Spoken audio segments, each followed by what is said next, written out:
ঘটনার শুরু 17 এপ্রিল। চলছে এসএসসি পরীক্ষা। ইংরেজি দ্বিতীয় পত্র পরীক্ষা চলাকালে মেধাবী শিক্ষার্থী ইমনের খাতা দেখে লিখতে চায় তার কয়েকজন সহপাঠী, কিন্তু এতে রাজি হয়নি ইমন। আর এতে ক্ষিপ্ত হয়ে প্রতিশোধ নেওয়ার পরিকল্পনা করে সহপাঠীরা। পরদিন 18 এপ্রিল বিকেলে ইমনকে বাড়ি থেকে ডেকে নিয়ে যায় তার দুই সহপাঠী। এরপর নির্জন এলাকায় তাকে মারধর করে মাথা ফাটিয়ে দেয়। এক পর্যায়ে অচেতন হয়ে পড়লে ইমনের বাড়িতে মোবাইল ফোনে এটিকে দুর্ঘটনা বলে চালানোর চেষ্টা করে ঘাতকরা। পরে ইমনকে উদ্ধার করে ভর্তি করা হয় এনায়েতপুর খাজা ইউনুস আলী মেডিকেল কলেজ হাসপাতালে। সেখানে অবস্থার অবনতি হলে তাকে ঢাকা মেডিকেলে নেওয়া হয়। কিছুটা সুস্থ হলে কয়েকদিন পর ইমনকে বাসায় ফিরিয়ে আনা হয়। কিন্তু 25 এপ্রিল হঠাৎই শারীরিক অবস্থার অবনতি হলে তাৎক্ষণিকভাবে নেওয়া হয় এনায়েতপুর হাসপাতালে। সেখানে ইমনকে মৃত ঘোষণা করেন চিকিৎসক। সহপাঠীদের নির্মম অত্যাচারের বলি ইমন। এ ঘটনার দৃষ্টান্তমূলক শাস্তির দাবি জানিয়েছেন এলাকাবাসীও।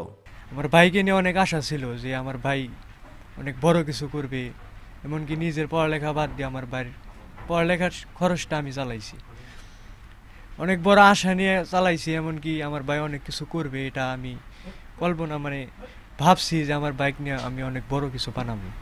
কিন্তু এক নিমিষেই মনে করেন যে এরকম একটা ঝড় আসবে আমাদের উপর দিয়ে, আমি এগুলা কল্পনা করতে পারিনি। গলা দিয়ে রক্ত বাড়াইছে, কান দিয়ে রক্ত বাড়াইছে, আমি দেখলাম পাগলের নেগলামি কুর আমার বাবা নিয়ে।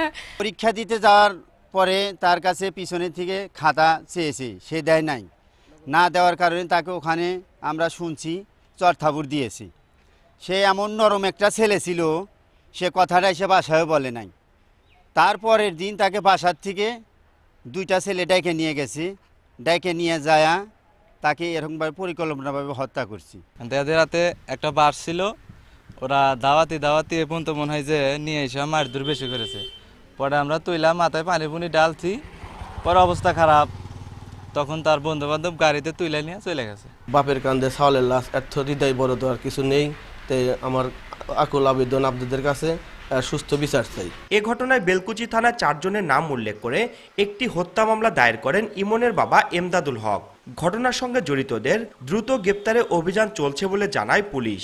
মামলা রুজু হওয়ার পরে আমরা এই হত্যাকাণ্ডের সাথে যারা জড়িত ছিল এরকম এজাহার নামীয় আসামি আছে 4 জন সহ অজ্ঞাতনামা।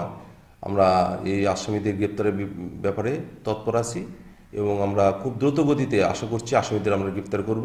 নিহত ইমন সিরাজগঞ্জের এনায়েতপুরের ইসলামপুর গ্রামের বাসিন্দা। তিনি খুকনি উচ্চ বিদ্যালয়ের চলতি এসএসসি পরীক্ষার্থী ছিলেন। রিঙ্কু কুণ্ডু, সময় সংবাদ, সিরাজগঞ্জ।